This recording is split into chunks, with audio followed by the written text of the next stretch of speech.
So the project started when I went out in the ambulance service and I was going out to the same people all the time, and everybody was angry. The paramedics were angry, thinking everybody's time wasting, the A&E was angry, and the people themselves were just, nothing was changing. And I thought, we've got to have a different conversation. A crisis can happen to anybody. It's just human beings. They need friends, they need purpose, their basic human needs being met. They need somebody to love them. People don't have that one person, and you're living your life on your own. And I thought that cannot be. We can't have that in society where you've got a group of people out there who are just fending for themselves and don't know how to reach out. To be quite honest, I didn't know what I wanted to be. I hadn't really got a dream as such. I did well at school. I went to college at 3 A-levels. I could get to university, then decided not to. Perhaps that's a regret in life, that I didn't pursue it. You know, I felt myself feeling down on a regular basis. Then I fell into, depression, partly deep depression. It just crept up on me. One day I just thought, sod it, I can't get out of bed. 3 or 4 days later, I'm still in the bedroom. Your mind in the situation, you just feel like it's just like mashed potato.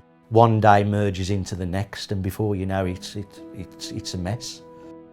Sometimes in life, circumstances come together that mean you are vulnerable or you're struggling. These things are not black and white issues. These are things that are quite subtle, and you're talking about emotions and people's psychological well-being. I find it very difficult to be proud of myself in any way. My father abused me from a young age, and I was at A&E quite regular. Some of it was overdosing, some of it was chest pain, but I think a lot of it was just that I had so much that I was dealing with. I can work with somebody who's got numerous voluntary sector and statutory agencies working with them, but they're working in silos, and quite a lot of the positive outcomes I've had has been by being quite tenacious and fighting for the client, and by drawing it all together, kind of being that conduit, if you like, between the client and the hospital, making sure that the appropriate services are in place so that people get the right treatment from the right organisation. You've got medical facilities that people can go to, and then you've got social care. But in the middle, there's this void. There's a no man's land here that's going on, and so people fall down that gap. If you can imagine, if you've gone to A&E 50 times, some people go twice a week, every week, all their lives. They are offered the same thing all the time, and it's not working. So we have to do something different. We've got to step outside of the very place we don't want people to go. I mean, I started ringing the ambulance out of almost desperation, really. I just needed somebody there to talk to. But then when I've rung the ambulance and then I'm sat next to somebody in the A&E, dripping with blood, I've got somebody drunk next to me, and my anxiety levels are just going through the roof. That's definitely not a place where I should be, because they just simply aren't geared up to help. People who are using our service are the people who need support and are not getting it from the statutory or voluntary services that are currently in place. There is often a gap, and HIU bridges that gap. I think I needed to have spoken to somebody in length. Just a simple phone call and a visit to your house.